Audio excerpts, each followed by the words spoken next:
Assalamualaikum warahmatullahi wabarakatuh. Para muslim muslimah dimanapun berada, tidak ada kata yang patut kita ucapkan selain alhamdulillahirabbil alamin atas segala rahmat dan nikmat yang Allah berikan kepada kita. Hingga pada hari ini, di bulan yang barokah ini, Allah memberikan kesempatan kepada kita untuk menumpuk amal ibadah yang barangkali kita tidak tahu apakah kita masih diberi kesempatan untuk bertemu pada Ramadan berikutnya. Salawat serta salam semoga terlalu terlimpahkan kepada Nabi Agung Muhammad sallallahu alaihi wasallam. Pemirsa yang dimuliakan Allah, di dalam Al-Quran Allah berfirman, A'udzu billahi minasyaitonir rajim. Bismillahirrahmanirrahim. Wa min ayatihil lailu wan nahar wasyamsu wal qamar. Dan di antara tanda-tanda kebesaran Allah yaitu terjadinya malam dan terjadinya siang, dan adanya matahari serta bulan. Di samping ayat itu, sesungguhnya banyak sekali ayat-ayat kauniyah yang ditemukan di dalam Al-Quran, jauh melebihi ayat-ayat hukum, sehingga seorang ilmuwan muslim yang bernama Syekh Tontowi Jauhari di dalam tafsir Jawahirnya mengatakan, sayang sekali mengapa ayat hukum yang terkait dengan syariat Islam jumlahnya hanya 150 ayat, namun dapat menarik perhatian para ulama, menyusun kitab berjilid-jilid, memenuhi rak-rak perpustakaan. Tidak dapat kita hitung jumlahnya. Namun sayangnya ayat kauniyah, ayat ilmi yang begitu banyak, sekitar 700 lebih ayat itu terdapat dalam Al-Quran, namun sedikit sekali para ulama, para ilmuwan muslim memberikan perhatian dengan menorehkan kajian-kajian ilmiahnya di dalam menafsirkan ayat-ayat Al-Quran itu. Nah, oleh karena itu, sebagai seorang muslim dan muslimah tentunya harus bagaimana mengembangkan ilmu pengetahuan berbasis sains agar umat Islam dapat menguasai teknologi.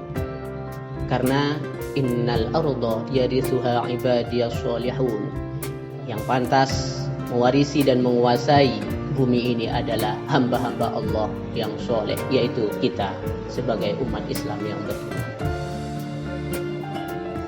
Saudara yang berbahagia, di bulan yang penuh barokah ini, di dalam Al-Quran Allah bersumpah, di antaranya wadduha, demi waktu duha, wal asri, demi waktu asar, wal laili, demi waktu malam. Ini semua memberikan isyarat kepada manusia agar manusia memperhatikan waktu, agar manusia tidak menyia-nyiakan kesempatan. Waktu itu penting bagi kita. Bukankah kita berinteraksi selalu terikat oleh waktu dan ruang? Agama sebagian ibadahnya, sebagian besar ibadahnya diatur oleh waktu itu sendiri. Contoh misalnya, waktu sholat.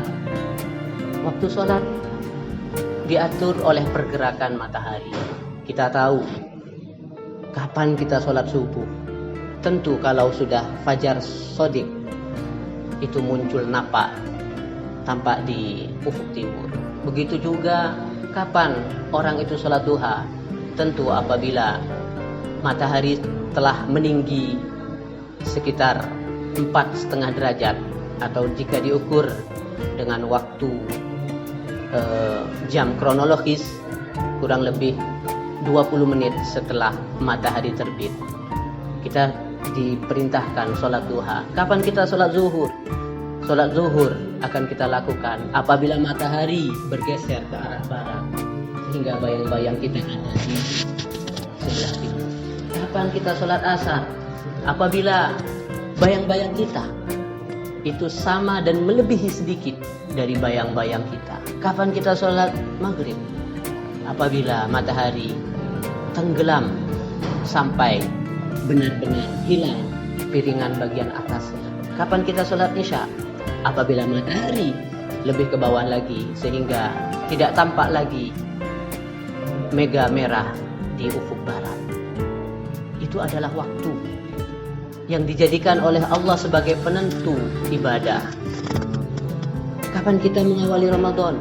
Kita mengawali Ramadan apabila hilal telah tampak dan pemerintah telah mengisbatkannya. Kita bersyukur walaupun tahun-tahun sebelumnya terjadi perselisihan, tetapi alhamdulillah tahun ini kita memulai bersama-sama melakukan